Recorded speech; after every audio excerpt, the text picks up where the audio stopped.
I gave everything to my son Ethan. For 30 years, I poured my life into raising him, working tirelessly, nursing him through illness, paying for his education.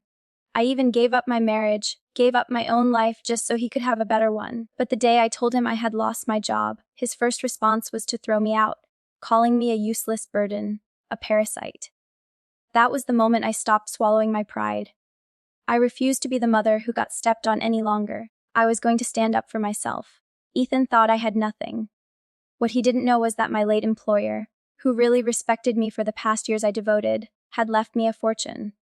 And this time, I'll make sure him realize that the price of betraying me is far greater than he could ever imagine. I had just gotten home when I told my son Ethan that I wouldn't be working for Catherine anymore. I hadn't even gotten to explain why before his face darkened, and he cut me off mid-sentence. His voice rose sharply, his face flushing with anger. Why would you suddenly quit? That was $1,000 a month. What are you planning to do now? Just sit around freeloading? The bit of joy I'd felt coming home instantly vanished. Did he really think I left that job just to take it easy? I came back because I wanted to make life easier for them. His words hit me like a slap in the face, but I didn't lash out. I knew he'd been under a lot of pressure these past few years. His wife, Nicole, came from a family that never thought much of ours. Her mother is a university professor, and her father works in local government. They've always looked down on Ethan's background. To them, their daughter married beneath her. Nicole, following their lead, constantly took jabs at him, calling out his salary, his upbringing, anything she could to chip away at his confidence. Still, I figured once they found out about the inheritance Catherine left me $8, they'd finally see Ethan in a new light, maybe even treat him with some respect for once. But I didn't bring up the money, not yet. Instead, I mentioned the other reason I'd come home. Didn't you say Nicole's planning to get pregnant soon? I thought I'd come back early to help out, support her during the pregnancy, help with recovery afterward, maybe even lend a hand with the baby. Nicole's expression turned cold in an instant. I could have sworn she even scoffed. Postpartum recovery requires professional care, she said flatly. You used to work as a housekeeper. What would you know about that? Her mother, Susan, shot me a dismissive look and chimed in without missing a beat. Taking care of a newborn isn't just diapers and bottles. It's a science. You need actual training. This isn't something amateurs can handle. The two of them tag-teamed their condescension so seamlessly. It was clear they'd already rehearsed this routine. And just like that, I'd been written off as an unfit caregiver. I gave a silent, bitter laugh. Nothing had changed. They still saw me as beneath them. Still, to keep the peace, I forced a smile and said, well, if everything is already arranged, I won't get in the way. I'll leave the baby care to you. Susan rolled her eyes like that was the only sensible thing I'd said all evening. Fine, she replied. But you'll cover the cost of the nanny and the baby nurse. I'll handle the hiring and coordination. That one line left me speechless, a tight knot forming in my chest. My son Ethan jumped right in, picking up where Susan left off without missing a beat. Exactly, Mom. You never should have quit that job. Our expenses are about to double soon. You really ought to keep working. That's when it hit me, clear as day. They never wanted me to come home to rest. They just needed a steady paycheck funneled into the household. I was nothing more than a laborer to them, a walking ATM. My face hardened. I'm 58. I think it's time for me to get some rest and retired. Nicole let out a bitter laugh. You don't even have a pension. What retirement are you talking about? Her words nearly knocked the air out of me. I wanted to pay into a retirement plan years ago. It was you all who told me to save the money and help pay off your mortgage early instead. Now you throw that in my face. Nicole tossed her hair and snapped. That's because your income was pathetic. Who told you to buy a house you couldn't afford without a loan? You should have planned better. Ethan, now trying to calm Nicole down, raised his voice at me. Nuff, Mom. Nicole's trying to get pregnant. You're just stressing her out. This is when we really need the money, and you should be helping. You're still in great shape. There's no reason you can't keep working another 20 years. Save the retirement talk for when you're 80. Another 20 years. I froze, hollowed out by a wave of sadness I couldn't put into words. After everything I'd given, every sacrifice, every hour worked, every dollar earned, I was still nothing more than a cash machine in their eyes. That's when I truly saw it for what it was. All the talk of respect and gratitude, Just sugar-coated lies to keep me working. Back when Ethan was still in college, he'd already started dating Nicole. To help them live more comfortably, and to appease Nicole's judgmental family, I left everything behind and moved to another city to work as a live-in housekeeper just so I could save enough to buy them a house. They didn't pay a single cent, yet the deed bore only their names. And back then, with tears in their eyes, they told me, "One day when we're better off, we'll take care of you. You'll finally get the life you deserve." But now I know what they meant by the life I deserve, a life of endless labor right up until my body gives out at 80. I held back my tears, steadied my voice, and said firmly, "I said I'm retiring. That's final. No one gets to make that decision for me." Susan must have realized I was serious and worried I might actually stop supporting them. Her tone softened instantly. "Look, it's not that we don't understand. You just have to be realistic. There's no spare room in the house for you. You can't expect to stay here forever, right? But I do have a compromise." I narrowed my eyes. Something about her expression made my stomach twist. I happen to know a wealthy family looking for a live-in assistant. Good pay, room and board included. You've done that kind of work before. Should be an easy transition. Nicole jumped in with a smirk. "Perfect idea, actually. You could even help ease our financial load. Whatever you earn could go toward household expenses. Win-win, right?" Susan shrugged and added, "You're not someone who really needs to rest anyway. Going back to work wouldn't kill you. Don't be so quick to say no. Just give it a try. If you do well, you might even get to stay long-term." My face turned colder by the second. "I already quit. I'm not going back into anyone's house to work ever again." Susan's smile vanished. Her gaze shifted, sharp now, calculating. "Well, if you're really done working for others, fine."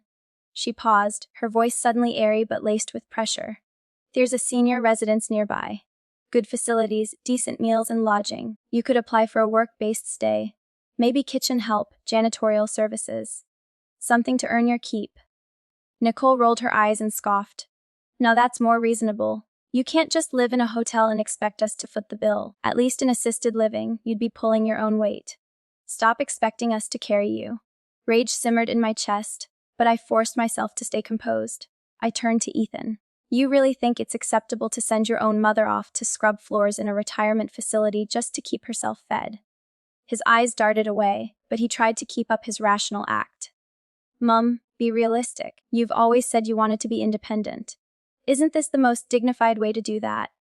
You support yourself, and we don't owe each other anything. And besides," he added, pulling out his phone, "there's an open spot available right now. I already called earlier to check. You could move in as soon as today." Then right in front of me, he started dialing the number again. I could hardly believe what I was witnessing. The child I had poured my entire life into raising now so eager to shove me out the door. Like I was nothing more than dead weight. My hands trembled and tears streamed down my face unstoppable. "Ethan, I gave everything I had to raise you. I drained my savings to buy you a home. And now, at this moment, all you see me as is a burden you can't wait to get rid of. Is this how you repay your mother?" For a brief second, guilt flickered in his eyes, but it was quickly swallowed by rage. He kicked over my suitcase, sending it crashing to the floor. "You think you suffered. That was your choice. If you hadn't divorced my dad, we wouldn't have ended up broke. I could have grown up rich and you ruined that. Let me tell you something, Margaret, you owe me for the rest of your life." I stood there in stunned silence, staring into his bloodshot eyes as a dull, unrelenting pain tore through my chest, like a blunt knife twisting slowly, slicing into everything I had left. He had no idea the only reason I divorced his father was for him. If I hadn't walked away from that marriage, his so-called wealthy father never would have claimed him as his son. In fact, he might have been dumped into foster care, treated like a stray dog no one wanted. Every sacrifice I made, every choice, every tear was for him to have a chance at a whole life. But now, here he was, biting back like a cornered animal, blaming me for destroying the very future I tried so hard to protect. I pressed a hand to my chest, trying to steady the storm inside me, but the ache only deepened. All those years of devotion, of sacrifice, of love suddenly felt like the cruelest joke life could have played on me. Ethan wasn't my biological child. He was adopted. The first time I saw him, I was volunteering at the city's child welfare center. He was barely a year old then, frail as a kitten, lips tinged with blue, his tiny body drained of all life. The director told me Ethan had been born with a severe congenital heart defect. His birth parents had abandoned him in a dumpster. A passerby heard his faint cries and brought him to the orphanage. I still don't know exactly what drew me to him. Maybe it was the way his eyes, full of fear and longing, clung to mine, or maybe it was because I'd lost my own mother when I was very young. Something about watching a child suffer felt unbearable to me. I went home and discussed it with my then husband. After much thought, we decided to adopt him. From that moment on, we crossed the country searching for hospitals and specialists, doing everything we could to save Ethan's life. But 2 years later, my husband changed. He said he was tired of raising someone else's child. He wanted a child of his own. He gave me an ultimatum: either send Ethan back to the orphanage or leave him and raise the child alone. I didn't hesitate. I chose Ethan.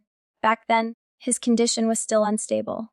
I was terrified that going back to the orphanage would mean delayed treatment, or worse, the end of his life. So I worked double shifts, sometimes 3 jobs at once.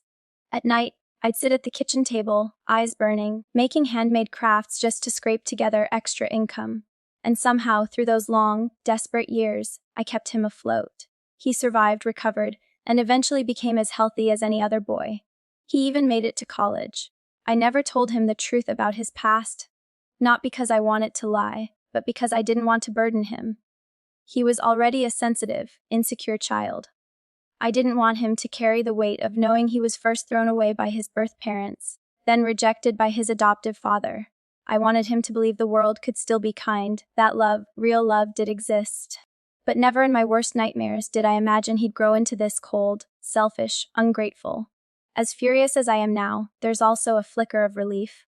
Thank God I never mentioned the trust fund. If they knew that the $8 million had already been legally transferred to me, I can only imagine how much uglier this would have become. I looked at Ethan, my gaze icy and unflinching.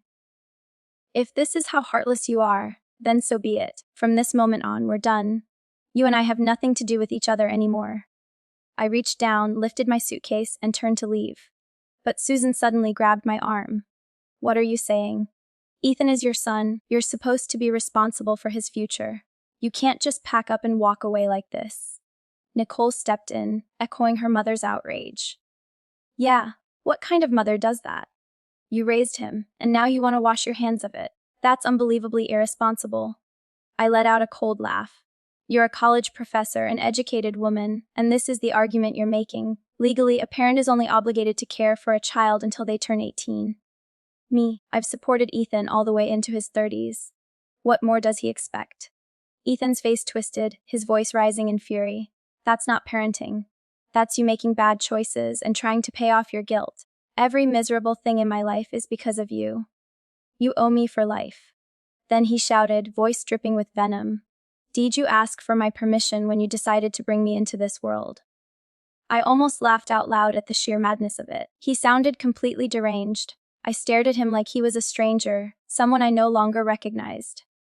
I must have been blind to have raised someone like you. And if you've got such deep, twisted, philosophical questions, maybe you should ask your birth mother, the one who left you in a dumpster.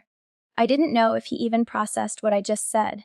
He froze for a beat, confused, but the fury still clung to his face. It didn't matter. Whether he understood or not no longer concerned me. I shook off Susan's grip and walked out the door without looking back. Almost immediately, I heard angry shouts behind me. You're disowning your own son.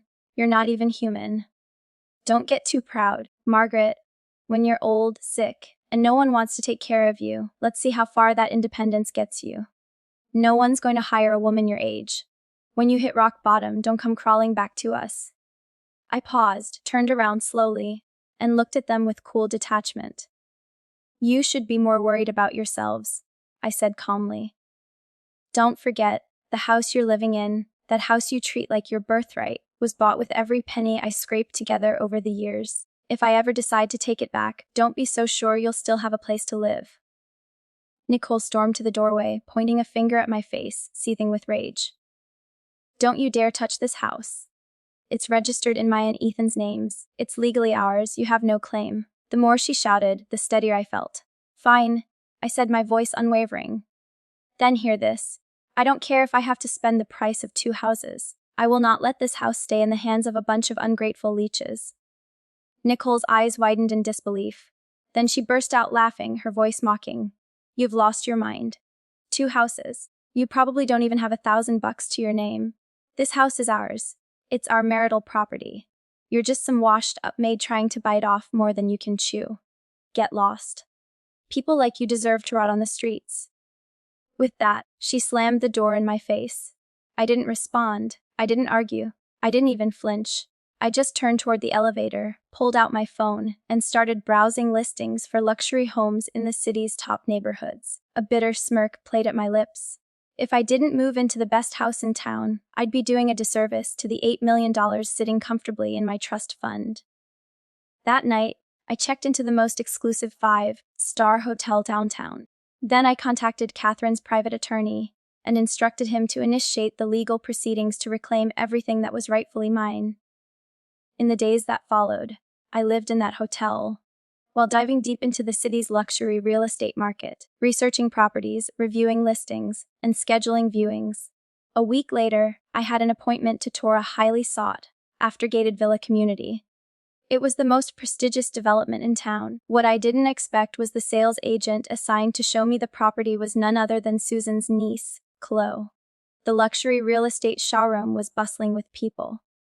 Despite the starting price of these villas being well over $1 million, the project's exclusivity had drawn a steady stream of prospective buyers. I had just stepped into the grand lobby when a young woman with long hair and a fresh, eager smile approached me. Good afternoon, ma'am. Would you like me to walk you through the project details? Yes, please. Could you start by showing me the model homes?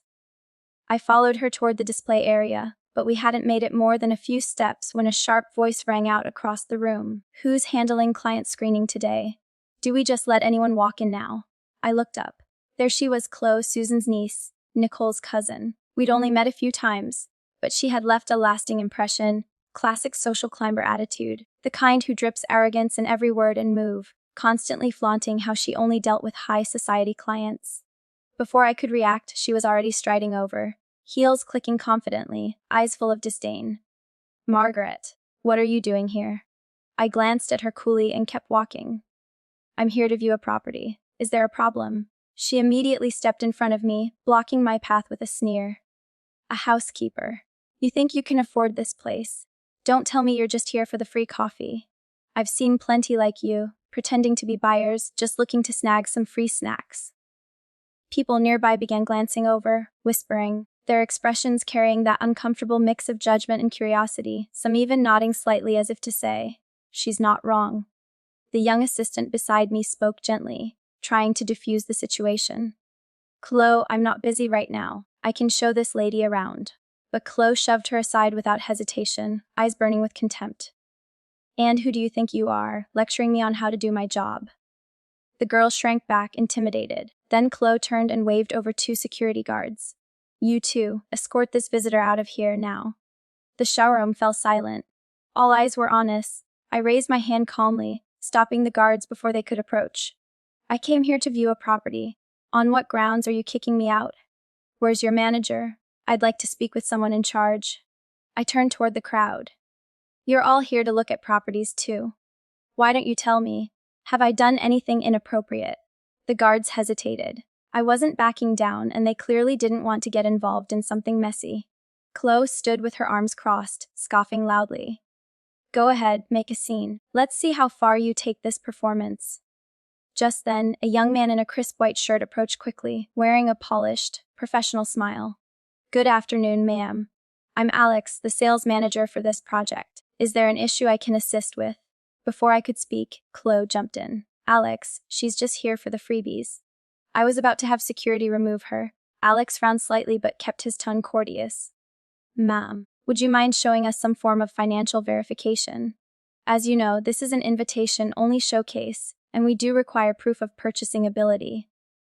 Without hesitation, I pulled out a folder. They already verified my documents at the entrance. Chloe snatched the folder out of my hand and flipped it open dramatically. 5 million. Are you kidding me? She shouted, loud enough for half the showroom to hear. She's a housekeeper. There's no way she has that kind of money. I know her background better than anyone here. She added smugly. This has to be fake. We can't let someone like her play us. Alex stood there, frowning deeply, clearly caught in the middle. I didn't bother arguing. Instead, I took out my phone, opened my banking app, and held it up for them to see. The young assistant leaned in, counting softly under her breath. 100,000. Oh my God, over 8 million. Gasps rippled through the crowd. People's eyes widened, no longer judging, now stunned, curious, even slightly in awe. Someone near me whispered, "Damn, she's got serious money." Chloe's face drained of color, cycling rapidly from red to pale green to ghost white. She looked like she wanted to vanish into the floor. But Chloe still wouldn't give up. She kept pushing, her voice sharp and stubborn. "Alex, that banking app on her phone has to be fake. There's no way she has that kind of money." Alex's face darkened, his brow furrowing deeply. "Chloe, that's enough." Then he turned to me with a composed, respectful tone. "Mom, I truly apologize. This has clearly been a mistake on our part, and we'll handle it appropriately. I'll assign our most experienced client manager to assist you right away."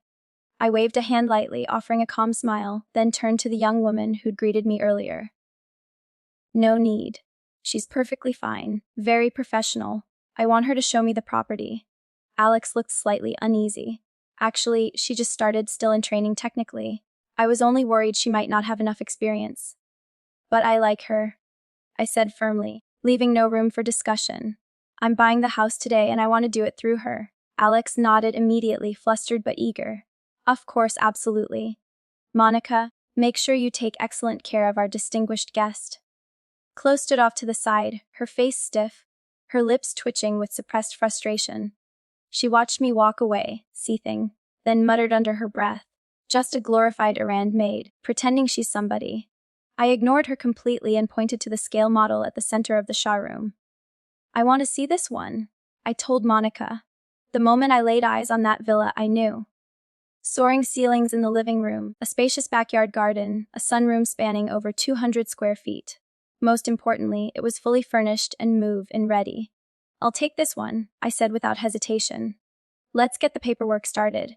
Monica's eyes lit up with excitement. "Mom, are you sure you don't want to tour a few more options? I'm free. I'd be happy to show you others." "No need," I replied. "This one is more than enough." She could barely contain her joy. "Mom, this will be the first sale I've ever closed. You're my lucky charm." We headed to the signing area, and as I reviewed the paperwork, a low murmur started behind me. Damn, she just signed without a second thought. 150 grand, didn't even blink. Money talks, huh? That's what real wealth looks like. "Don't be fooled," someone muttered. "Didn't Chloe say she's just a housekeeper? Probably flashing around her employer's money. These days, even servants know how to put on a show. Bet she's just parading around with someone else's credit. Seriously, what kind of employer would trust a maid with that kind of cash? Millions." Then Chloe's voice cut through the whispers, laced with that gossipy venom she wore so well. "Oh, you have no idea. She's not your average housekeeper. No." "Then what is she?" "She's one of those live-in assistants for wealthy old men. You know, not just dusting and mopping, if you catch my drift." "No way. At her age. That's just shameless." "Ooh, some people will sell anything for money. If her family knew, wouldn't they be humiliated?" I set down the contract and turned toward Monica. "Monica," I said with a steady smile, "could you please get Alex for me again? I'd like to purchase another property." The room went completely silent. It was as if the air itself froze. Monica's widened, her voice trembling with disbelief. "Mom, you're sure? You want another one?" "That's right," I said calmly. "One to live in, one as an investment." Then I smiled a little wider. "Although, I do have a small favor I'd like Alex to help me with." Alex returned swiftly, his smile brighter than before, practically glowing with enthusiasm. "Hello again, ma'am. Please let me know what I can do for you." "I've confirmed the purchase of the first property," I said. "I'm ready to sign the contract, and I'd like to add a second unit as well." "But," I paused, my tone turning cold, "I expect your team to address the inappropriate behavior of certain staff members." Alex's smile faded. His gaze swept across the room and quickly landed on Chloe. "Chloe," he said sharply. "Are you causing trouble again? Apologize to the client now." Chloe lifted her chin defiantly, refusing to back down. "Why should I apologize? I only told the truth. She used to be a housekeeper, one of those live-in types who caters only to rich old men." "And don't look at me like that." Her son said it himself. I slowly lifted my head, eyes narrowing as I stared directly at her. You're saying my son told you that? Then let me tell you something in return. He also once said that your little portfolio of closed deals didn't come from your cells, called skills, but from the nights you spent in bed with your clients. Is that true? Chloe's face drained of color. Her lips trembled. You're lying. That's slander. Oh, didn't you just slander me a few minutes ago? Now you suddenly understand what defamation means. I turned to Alex, who immediately picked up on the cue. His expression turned grim. Chloe, that's enough. Security, escort her out of the building, and as of today, you're terminated. Chloe panicked. Tears welled up in her eyes, spilling over. Alex, I wasn't lying. She really used to be a cleaner. But Alex's tone remained firm. You violated company conduct policies in a very serious way. Your employment is terminated, effective immediately. I raised my hand to stop the security guards from moving. Hold on, I said calmly. She's not going anywhere just yet. She publicly defamed me, and I'm not letting this slide. Right then and there, I took out my phone and dialed. Hello, yes, this is the police department. I'd like to file a report for defamation and public harassment. 10 minutes later, 2 officers arrived at the showroom. After hearing my account and reviewing the incident, they issued Chloe a formal warning and made it very clear. If she didn't offer a public apology, I had every right to press legal charges. Cornered and shaking with rage, Chloe finally mumbled through clenched teeth, I'm sorry. She shot me and Monica one last hateful glance before storming off, her eyes burning with envy, especially when she saw Monica preparing to close the second sale. The same Monica she'd looked down on just an hour ago, now the star closer of the day. By the end of it, I signed contracts for both properties, paid in full without so much as a pause. Monica stood by my side, eyes shimmering with emotion. She could barely get the words out. Mom, I can't thank you enough. I've been working here 3 months without a single sale, and today, 2 units back to back. You're honestly my miracle. To show her gratitude, she insisted on personally arranging deep cleaning and move in prep for me. I gladly accepted. For the first time in years, I felt truly light, as if all the humiliation, resentment, and bitterness had been swept away like the dust outside my new villa's doors. That evening, just as I returned to my hotel, my phone rang. Ethan. So what the hell did you do to ruin Chloe's job? Her whole family is coming after us now demanding answers. How do you plan to fix this? I answered breezily. Let them come. That's your problem now. Didn't I already tell you? We're done. I owe you nothing. You stirred up trouble and now expect us to deal with the fallout. That's not right. That made my blood boil. Trouble? Are you kidding me? Chloe defamed me in public. She brought it on herself. The police were there. You think they just showed up for fun? If this turns into a bigger mess, don't think you'll walk away clean either. Ethan went quiet for a beat. When he spoke again, his tone had softened noticeably. All right. Let's just move on. By the way. There it was, that hesitant tone, that calculated shift in interest. So, who's your new employer really? They must be seriously loaded and they seem to be treating you pretty well too, huh? I laughed silently to myself. There it was again, the scent of money, and he was sniffing around like a bloodhound. It doesn't matter who they are. It has nothing to do with you, Ethan. Let me say it one more time, we're done, for good. And with that, I ended the call and blocked every single number from him, Nicole, and their entire family. But what I didn't expect was that just a few days after moving into my new home, I ran into someone I hadn't planned on seeing again, Susan. That afternoon, I was at a high-end piano showroom downtown, browsing options for a grand piano. I had just settled onto the bench, ready to test out the keys, when the front doors swung open and a flurry of footsteps echoed through the space. In walked Susan, surrounded by her ever-present circle of socialite friends, their voices loud and shrill with self-importance. What kind of store is this? Susan scoffed. Letting just anyone sit down and bang on a piano. How unprofessional. Her eyes landed on me, and the sarcasm practically dripped from her smile. Margaret, did you even wash your hands before touching that instrument? Weren't you in healthcare work all these years? God knows what kind of germs you've got crawling all over your fingers. Who would have thought such an expensive piano could be so casually contaminated? Her little clique chuckled and whispered among themselves, eyeing me with barely disguised contempt. So that's the housekeeper in law you were talking about, one of them asked, not even bothering to lower her voice. Tease. Can't afford to buy one, so she comes here just to pretend. How embarrassing. Another woman, her hair piled into a dramatic bun and oversized sunglasses perched on her nose, gave me a disdainful once-over. Nothing more irritating than someone trying to act classy while carrying knockoff handbags. The two sales associates at the showroom exchanged a subtle glance, clearly uncomfortable. One of them approached me and offered a warm, professional smile. Please, feel free to continue trying the piano, ma'am.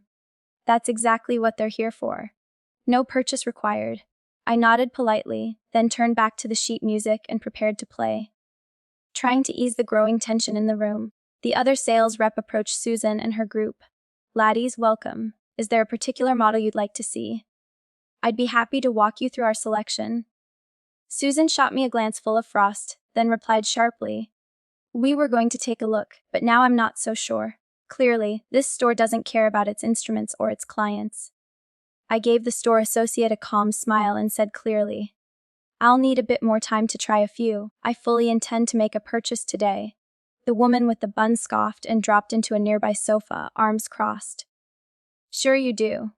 I'll just sit right here and watch how you talk your way out of this. Can't wait to see how you slither off without buying anything. Susan tugged her friend's arm. Come on, let's go somewhere else. Just being near people like this puts me in a bad mood. But I knew better. Susan had already heard from Chloe that I'd bought 2 villas. She was clearly unsure whether to believe it, and afraid I might prove her wrong again. But her friend wasn't so easily swayed. I'm staying right here, the bun-haired woman said with a smirk. I won't sleep tonight if I don't see this woman fall flat on her face. Her words seemed to rally the rest of the group. They all stayed, waiting for what they assumed would be an entertaining disaster. I chose one of my favorite pieces and let my fingers fall gently on the keys. The notes floated into the room, soft and steady, the melody of Moonlight Sonata flowing through the air. The bun-haired woman twisted her mouth in mockery and snorted. What even is that? Sounds like noise. Who taught her to play? She thinks she belongs in a piano store with that mess. Give me a break. But before I could respond, the sales associate by my side started clapping, genuine admiration in his eyes. Ma'am, that was beautiful. Honestly, that's one of the most moving renditions of Moonlight Sonata I've heard in a long time. The bun-haired woman rolled her eyes so hard she nearly tipped over. Oh, please. If she was that talented, she wouldn't be stuck in whatever dead-end life she's living now. Your flattery's a little too obvious, sweetheart. Just then, a few young people stepped into the showroom. They didn't say a word, simply stood behind me, quietly listening. The moment I lifted my fingers off the keys, a round of spontaneous applause erupted from behind. Wow, that was incredible. I've studied piano for many years, and I still can't bring out level of emotion in Moonlight Sonata. Seriously, you captured the whole hazy dreamlike mood so effortlessly. You're amazing. Susan stood nearby, her brow tightening, eyes narrowing in visible confusion. She couldn't seem to wrap her head around it. How could someone she'd always looked down on play with such grace, such skill? Truth was, I owed this moment of peace, of music, to my late employer. She came from a prestigious family, the most elegant, sincere woman I've ever met. She never once looked down on me. In fact, she treated me more like a younger sister than an employee. Whenever she had free time, she invited me to join her in learning music, painting, literature, and I never brushed it off. I studied with dedication, deeply grateful for her generosity and patience. Over the years, she didn't just change my lifestyle. He transformed my entire spirit. I continued playing, letting the keys carry my thoughts, while the bun-haired woman's face soared under the growing stream of praise. She lowered her head, clearly unsettled. Then, in one last desperate attempt to save face, she snapped her head up. So what if you can play one song? Big deal. If you're really that impressive, pay for the piano right now. I had already made my choice. Calmly, I handed my card to the associate. Thank you, Mom, he said cheerfully. That'll be $15,000. I entered my PN. Transaction approved. Mom, may I have your name to finalize the invoice? He asked. Of course, I said, and wrote it down. Margaret Turner. The bun-haired woman blanched. Her head jerked towards Susan in disbelief. You said she worked for someone else, that the villas she bought weren't even hers. Susan's face shifted. She walked over, her expression caught between disbelief and something far more tangled. Why, you bought this piano yourself. And those 2 villas, those were yours too. I smiled. The invoices and contracts have my name on them. If they're not mine, then whose would they be? Yours. Her face twisted instantly, a storm of shock, envy, suspicion, and bitter regret flickering across it. Margaret, you were just a housekeeper. Where did all that money come from? Every dollar I spend was earned legally and rightfully. My voice was sharp cold. Susan scoffed. Oh, please. You must have done something shady to get it. The bun-haired woman chimed in immediately. Yeah, maybe she's a scammer. That's how people make fast money these days. No sooner had those words left her mouth than another woman, who'd been quiet all this time, suddenly snapped. What? Scammer. Don't even joke about that. She fumbled for her phone. Hello, 911. I need the police. There's a con artist here. Before anyone could react, she hung up and stormed toward me, trying to grab my clothes in a fit of rage. The store staff rushed to hold her back. She was crying, shouting, completely hysterical, and finally I understood the reason behind her outburst. She'd been swindled out of over $100,000 6 months ago. She'd never gotten it back, and the pain still festered so deeply inside her that the mere mention of scam shattered her control. Her fury wasn't aimed at me. It was aimed at a shadow from her past. The police arrived quickly, and to my surprise, it was the same 2 officers I had met the day I purchased the villas. One of them raised his brows in recognition, a smile tugging at the corner of his mouth. Oh, it's you again, ma'am. I nodded politely, but before I could speak, the curly-haired woman jumped up and shouted, She's a scammer, officer. Arrest her right now. The officer's smile faded. He turned serious. Mom, do you have any proof of this accusation? Proof? She snapped. Of course not. I'm just providing a tip. You should investigate her yourselves. I mean, come on, how could a housemaid afford villas and grand pianos? Does that sound normal to you? The officer sighed, spreading his hands. Maybe she won the lottery. It happens. Susan immediately jumped in, her tone sharp. Her winning the lottery. Don't be ridiculous. She's never had a lucky day in her life. Grew up without parents, failed marriage, low-class jobs. People like her don't get lucky, they get desperate. She has no education, no career path. What else could she have done besides some shady business to get that kind of money? The officer's expression hardened. Mom, I advise you to watch your words. Accusations without evidence fall under defamation and personal attacks. We can open a case if needed. Susan's face paled. She clammed up instantly. A thrill of emotion stirred inside me, frustration, pain, anger, but mostly clarity. Life hadn't been easy. I'd grown up alone. After the divorce, I bent over backwards to support a son who never appreciated a thing I did. And now, the very people who'd once enjoyed my sacrifices were using my lowest points as ammunition to attack me. If I had a nemesis in life, it was Susan, her daughter Nicole, and Ethan. They weren't just ungrateful. They were the real curses in my story. But now I finally saw them for who they truly were. I pulled out my phone, opened my banking app, and without a word, turned the screen towards Susan, holding it up so she and everyone else could see. You don't want to see me happy. Tough luck. Looks like heaven had other plans. See this? Over 8 million, all legal, all mine. No dirty secrets, no tricks, just blessings you'll never understand. If that makes you sick, well, I hope it ruins your appetite.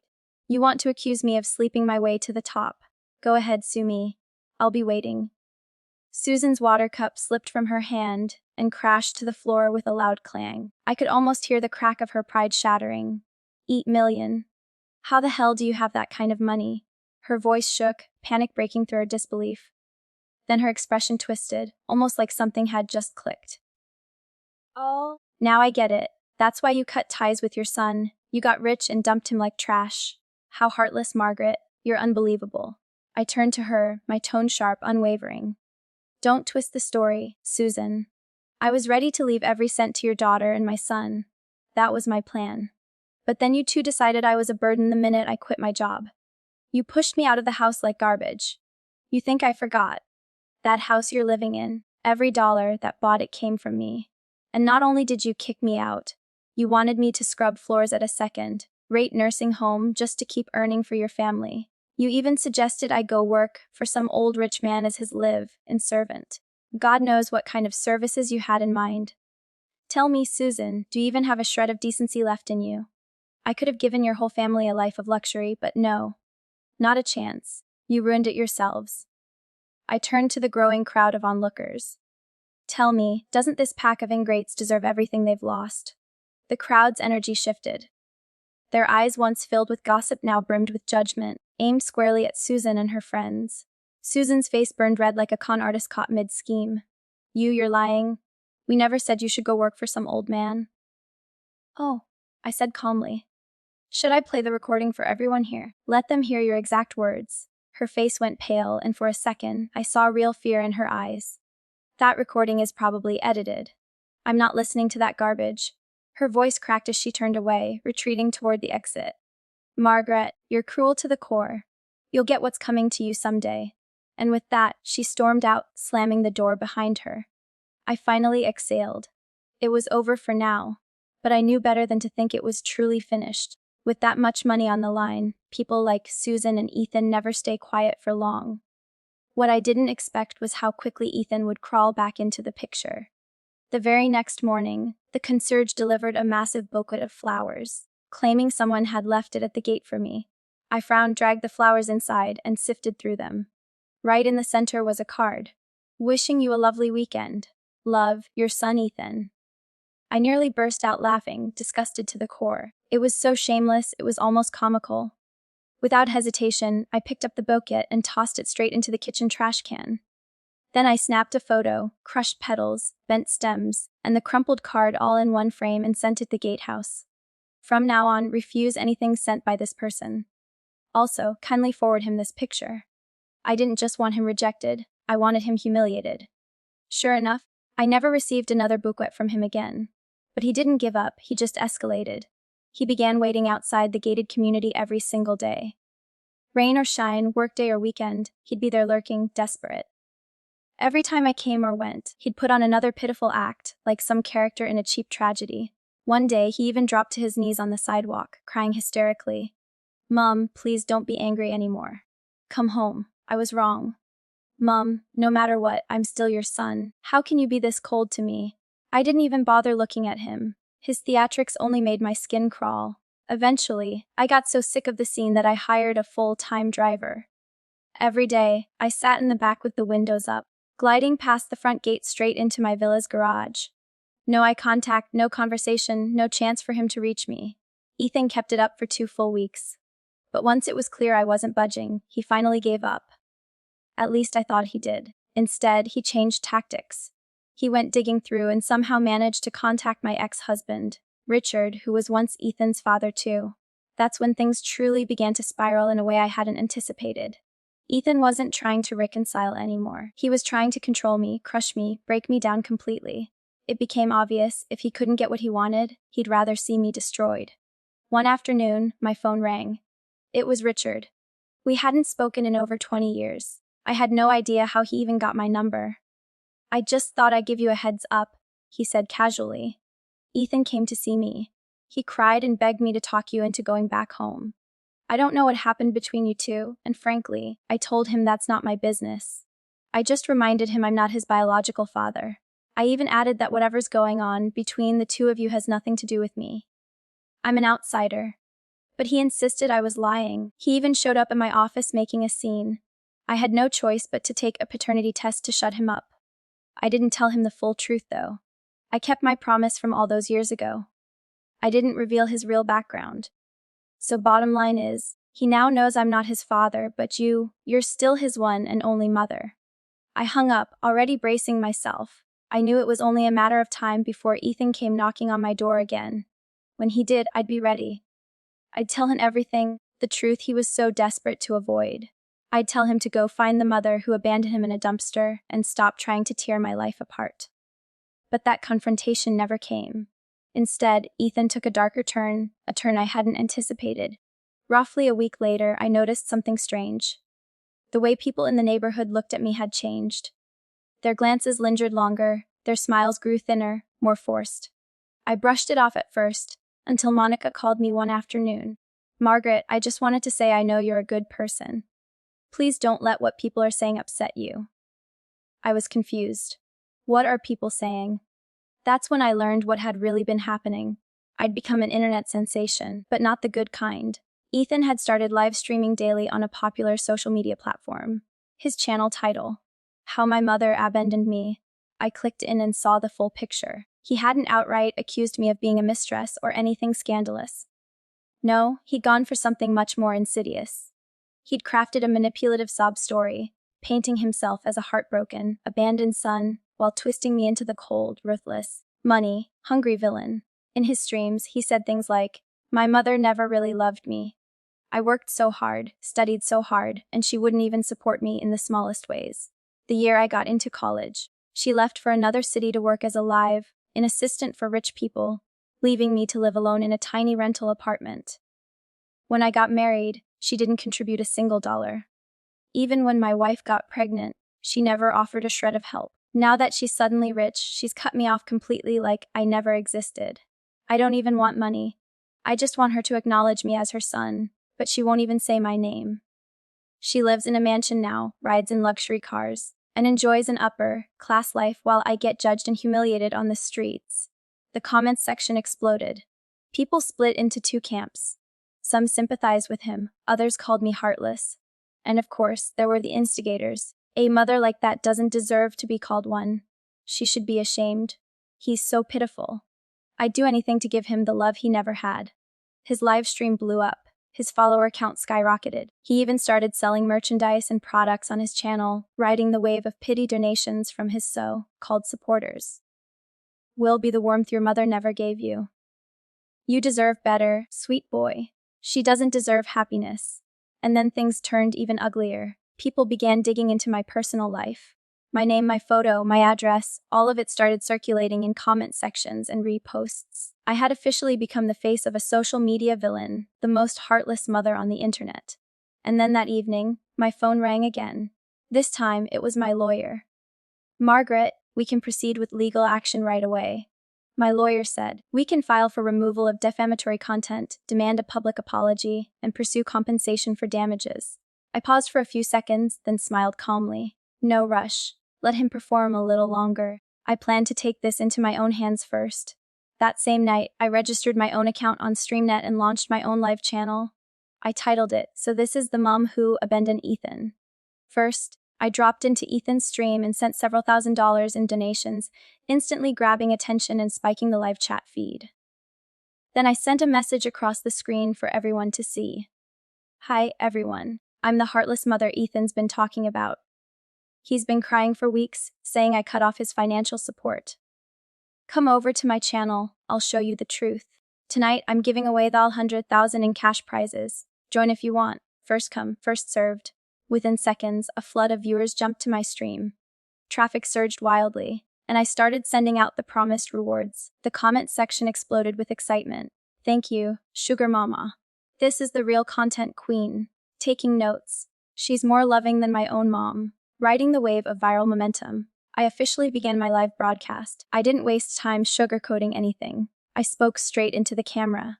First of all, yes, I did cut off financial ties with Ethan, but that doesn't make me heartless, and it certainly doesn't mean I abandoned him.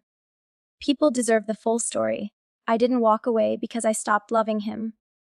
I walked away because his greed became unbearable. When I first received the inheritance from my late employer, my intention was to leave it all to Ethan and his wife.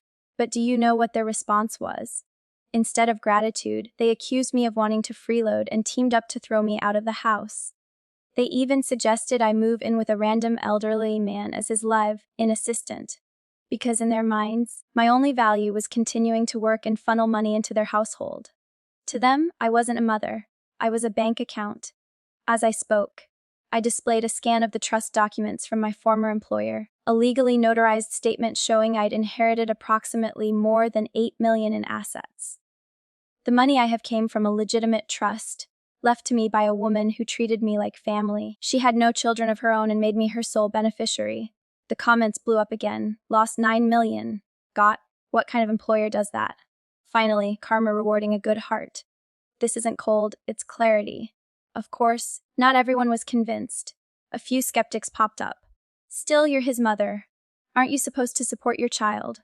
Cutting him off after marriage sounds pretty cold-blooded." I replied calmly without blinking. "Let me ask you this. Does supporting a child mean you're supposed to be their personal ATM forever?"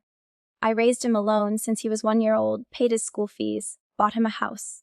What did I get in return?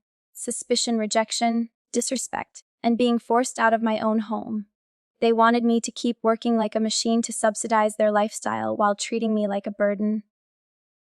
Then I dropped the final card, an audio recording of Ethan on the phone, trying to arrange for me to become a live-in assistant for an elderly man. The call had been captured by the elderly man's household security system. It was undeniable proof. The comments exploded again. Unbelievable. This isn't just mooching, it's financial abuse. Cutting him off isn't cruelty, it's survival. This is what weaponized guilt looks like. He's not crying for love, he's crying for money. Good for you, ma'am. That son deserved to be cut off. I knew this was only the beginning. Ethan didn't miss a mother. He missed his money supply. And this war, it had only just begun. I looked at the flood of comments on the screen and let out a small, quiet laugh. Then I leaned toward the camera and spoke directly to the audience. The truth is, there was never any need to cut ties with Ethan. Instantly, question marks filled the comment feed. I continued calmly, because Ethan was never my biological son to begin with. I adopted him when I was volunteering at a local orphanage. He was just 1 year old then, born with a severe congenital heart defect and abandoned by his birth parents in a dumpster. He was barely clinging to life when I found him. I brought him home out of pure compassion. I spent every penny I had to get him medical care. And my divorce from my ex-husband, that wasn't about infidelity. It was because he insisted on having a biological child and refused to continue raising Ethan. I was given a choice: send Ethan back to the orphanage or leave my marriage and raise him on my own. I chose Ethan. I gave up my marriage, gave up the chance to have my own children, just to give him a chance at life. I worked overnight shifts, waited tables, cleaned homes, whatever it took. I scraped and saved until he was healthy again. I put him through college. I even bought him a house with my hard-earned money. And what did I get in return? He refused to let me live in that very house. He kicked me out like a stranger. Now he's slandering me online, claiming I abandoned him, and even spreading rumors that I slept my way to wealth. Tell me, how should I respond to someone like that? As I spoke, I uploaded a series of images: hospital bills, medical invoices, school tuition receipts, public transit tickets, all the fragments of a life spent giving, a lifetime of sacrifice captured in paper and ink. The comments exploded. He's vile. Who does that to a woman who saved his life? He used his adoptive mother like a sponge, then threw her away. Disgusting. Living in the house she paid for, and still kicked her out. Unbelievable. God gave him life. She gave him everything else, and he turned around and stabbed her in the back. The backlash was immediate. Viewers rushed back into Ethan's stream and began flooding his comments section with outrage. How could we ever support someone like you? Shame on you. You played the victim while bleeding your mother dry. You're the heartless one, not her. Ethan's face turned visibly pale on camera. Why are you all believing her? He shouted. She's lying. If I wasn't her real son, why did she do all that for me? She's manipulating you. No one would go that far for a child that isn't theirs. Back on my stream, more viewers demanded hard proof. Without hesitation, I uploaded a scanned copy of the official adoption certificate. This is the government-issued record. Verified, public, and authentic. The comments section erupted once again. That's it. End of discussion. She's telling the truth, duh. This isn't just betrayal, it's moral bankruptcy. He used her love, her money, her life, and still tried to destroy her. Report him. He doesn't deserve a platform. And just when I thought it couldn't get worse, Ethan doubled down. So what if I wasn't her real kid? She didn't have to save me. I never asked her to. Maybe if she hadn't taken me in, I would have been adopted by a real family. She ruined my life. She never should have interfered with my fate. That was the final straw. The internet exploded. You're mad she saved you. That's the most disgusting thing I've ever heard. Let the whole world see this monster's true face. Report him now. In less than a day, public opinion turned completely. Ethan went from abandoned victim to ungrateful parasite feeding on his adoptive mother's blood. His streaming channel was permanently suspended by the platform that same night. My lawyer filed a formal defamation and harassment lawsuit against him, demanding financial compensation for damages. We also filed for an injunction to legally prohibit him from making any further defamatory statements or attacking me through social media platforms. Eventually, the court ruled in our favor. Ethan was found guilty of violating cyber safety and defamation laws. He was ordered to pay damages and cover all legal fees. His streaming privileges were revoked, his social media accounts permanently banned. Me, I was finally completely free. There was no longer any trace of Ethan in my life, and there never would be again. Another 6 months passed, and I finally reclaimed the house that had once been mine. Through a meticulous legal process, my attorney team successfully reversed the property ownership. The day everything was finalized, I stood in the living room, staring at the familiar curtains, watching sunlight spill across the hardwood floor. For the first time in years, I felt truly light, like I'd finally exhaled after holding my breath for decades. A few days later, Susan's daughter, Ethan's wife, filed for divorce. She signed the papers in her lawyer's office with complete composure, not uttering a single extra word. It was clear she'd seen him for who he really was, a man who whined about being wronged, but never took responsibility, full of resentment, but completely devoid of self-awareness. And just like that, Ethan vanished from my life entirely. I didn't ask about where he went, and I had no interest in looking back. Years passed. Then one day while chatting with an old friend at a cafe, she casually mentioned, "I heard Ethan ran off to Canada. He's always online bragging about how free and easy life is over there." Out of curiosity, I searched his name online. What I found was haunting. The video footage showed him disheveled and hunched beside a trash bin on a street corner, gnawing on a piece of moldy bread with vacant, unfocused eyes. Sometimes he'd break into a manic smile. Other times, he'd burst into uncontrollable sobs that tore through his whole body. He'd lost his mind. The same man who once stood in front of a camera, painting me as a villain, fishing for sympathy, selling sorrow for attention, had become exactly what he deserved to be, a ghost on the margins of real life. But I didn't feel satisfaction. I didn't feel anger anymore either. He had simply become the sum of his own choices. No amount of followers could save him. No amount of lies could keep his story standing. He lost the sympathy he'd stolen. He ruined the integrity he never valued. And eventually, life did what it always does. It caught up.